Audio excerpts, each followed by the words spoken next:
36 വർഷമായി സിനിമാ മേഖലയിൽ നിറഞ്ഞു നിൽക്കുന്ന നടനാണ് മനോജ് കെ എൻ.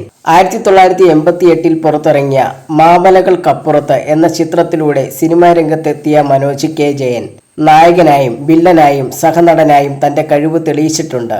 മികച്ച രണ്ടാമത്തെ നടനുള്ള സംസ്ഥാന അവാർഡ് 3 തവണ സ്വന്തമാക്കിയ താരം തമിഴിലും തെലുങ്കിലും തന്റെ സാന്നിധ്യം അറിയിച്ചിട്ടുണ്ട്. മമ്മൂട്ടിയെക്കുറിച്ചും ദുൽഖർ സൽമാനെക്കുറിച്ചും സംസാരിക്കുകയാണ് മനോജ് കെ എൻ. വെറൈറ്റി മീഡിയയോട് സംസാരിക്കുകയായിരുന്നു മനോജ് കെ എൻ.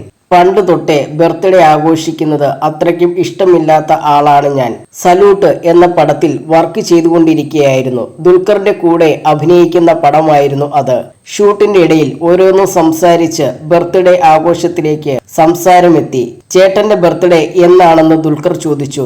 2 ദിവസം കഴിഞ്ഞാൽ, അതായത് മാർച്ച് 15-ന് ബർത്ത്ഡേ ആണ്. അത് പറഞ്ഞാൽ സെറ്റിൽ കേക്ക് മുറിക്കുമെന്ന് അറിയാം. അതുകൊണ്ട് ആ ഷെഡ്യൂൾ തീർന്നതിന് ശേഷമുള്ള ഒരു ഡേറ്റ് പറഞ്ഞു. അയ്യോ ചേട്ടാ, ആ സമയത്ത് നമ്മുടെ ഷെഡ്യൂൾ തീരുമല്ലോ എന്ന് ദുൽഖർ പറഞ്ഞു. ബർത്ത്ഡേയുടെ അന്ന് എനിക്ക് ഷൂട്ട് ഉണ്ടായിരുന്നില്ല. വീട്ടിൽ സ്വസ്ഥമായിട്ട് ഇരിക്കുകയായിരുന്നു. പക്ഷെ ആരോ പറഞ്ഞിട്ട് ദുൽഖർ എന്റെ ബർത്ത്ഡേയുടെ കാര്യം അറിഞ്ഞു.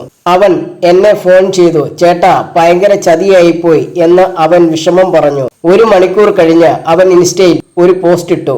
എന്റെ ഏറ്റവും അടുത്ത ഫ്രണ്ട്സ് പോലും അത്രയ്ക്ക് നല്ലൊരു വിഷ് തന്നിട്ടില്ല.